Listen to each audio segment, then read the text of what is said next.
worried about the pass, and the next day you know, here's the guy running up on you. Whew. Whoa. Okay. And by the way, speaking of Patrick Mahomes, he had an efficient night, but not a spectacular one. He threw for a grand total of 211. Does that knock your socks off? Okay. But he had a QBR of 90. 90, scale of 0 to 100 is very good because he was very efficient when he completes 24 of 32. That will work. He didn't do it. He threw no interceptions, and he threw 3 touchdown passes. Do you realize 30% of his career touchdown passes have come in the month of September? He always gets off hot, and he was hot last night. Now, my final takeaway from last night, can somebody please explain why your Kansas City Chiefs look like they were in midseason form, and Bill O'Brien's Texans look like they had just finished their first virtual OTA? Am I right? Yeah. One team looked really well coached and well prepared on both sides of the ball, and the other team looked like it wasn't sure what was happening, and they were trying to play their way into the RPM of the game. Well, Skip, I think you're going to see more of teams looking like the Texans than probably the Chiefs. You're probably right. Because you got to think about it, Skip. There's not a whole lot of tackling, and there was no preseason game. Nope. So now, I mean, who are we? What are we? Do we really know? So you don't get an opportunity to see who can do what and how they're going to be, and the best way you can use them. Kansas City, with the exception of Lair, they know what they are. They know what they are. Yep. Everybody else is trying to figure this thing out. Like I said, I just don't think, we're going to see. And I know it's the first game, so I don't want to put too much weight in a win or a loss in the first game. But the Chiefs look good, and the Texans, Deshaun looked good. He always looks good. Deshaun looked really good. I tweeted late last night, I don't care how great the Chiefs look.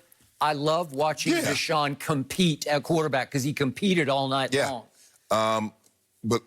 And Deshaun had 3 drops. Robinson dropped 3 passes, Skip. He dropped a touchdown in the end zone, 2, which Travis Kelce ended up making. And he dropped dropped the pass on the sideline. So theoretically, Mahomes should have been 27 of 32. Yep. That's what he should have been. Okay. With 4 touchdowns, and probably would have had a 95 QBR. Okay, I will buy that. Do you realize your Kansas City Chiefs had 1 penalty for 5 yards in an opener in a pandemic? That's unheard with of. No preseason? That's unheard of. It's unheard of, and it is a tribute to Andy Reid. I got to tell you, that means you were well-schooled, well-drilled, like over-prepared for game 1 because I said midseason form. You look like you were in playoff form. Right. Well, Skip, no one should have really jumped off sides because, I mean, I know they had fans in the stands, but it was so sparse, they were so spread out. I mean, you could hear. I mean, you should have been able to hear everything. They had 16,000, which is not tiny, but 16 in the stadium that holds 80. All right, we'll get to them in just a second, but they had to start that kid, L'Jarius Sneed, at cornerback, a 4th-round pick out of Louisiana Tech, who did run 4.37.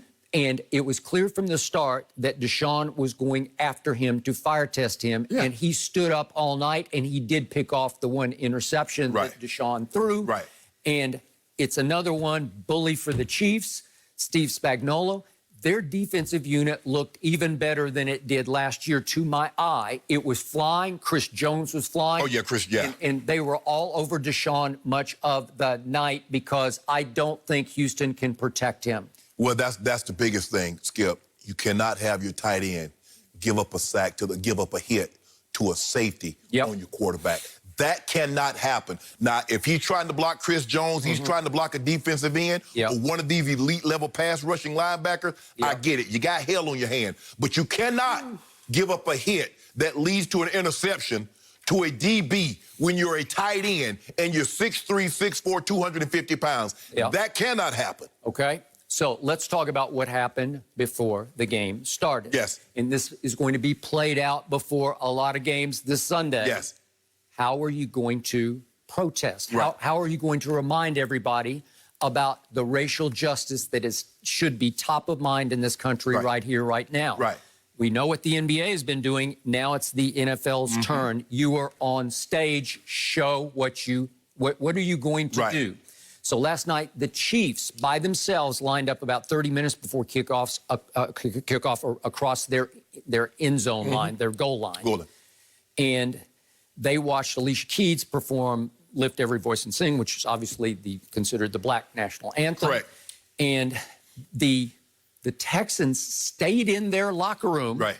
all the way up through the national anthem. Correct. You good with that? I'm good with it. Okay, that's one way to go. Yep. Okay, then they came out after the national anthem, and they joined in a line. They joined the Chiefs in a line that spanned the field from Correct. goal line to goal line. Correct. Very impressive looking. It was reported, even the Associated Press story says, that you could hear boos. You could. echo. I heard it. Skip, I wanted to hear how it was going to be received, even after the PA said, let's join in unity. It's kind of like, Skip, let's bow our heads for a moment of silence, and somebody boos because you don't like the moment of silence in which you're bowing your head for. So what I'm starting to see, it wasn't about, Skip, it wasn't about the flag. It wasn't about the military. So even though we're saying we want unity, so you booing that people are trying to bring a close to racism and inequality, injustice. So you booing that. So in other words, you're telling me you for racism because the PA guy told you what it was. Join us in a moment of unity. No anthem. Nope. So I don't want to hear anything. Oh, so in other words, there's that was no flag involved. no flag involved. Yep. So in other words, Skip, there's never a right time for, in some people's mind, for you to protest racism. It doesn't matter when. It doesn't matter how. Skip, you say, well, we want peaceful. Well, Dr. King, you can't get any more peaceful than Dr. King, and then you end up beating him and you killed him. Well, you can't get more peaceful than someone kneeling. And Skip, the PA, they joined arms. Skip, ain't nobody kneel. They joined arms, linked up, and you booed. All the way. All the way. From goal line. So in other words, Skip, you know what? Yep.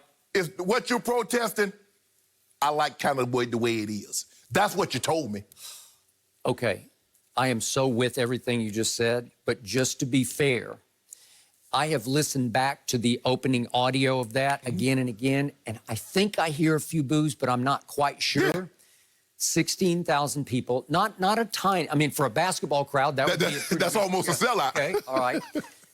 But there was some cheering. Yeah. There was some like opening moment enthusiasm that you could hear growing in the crowd. Right. Neither coach said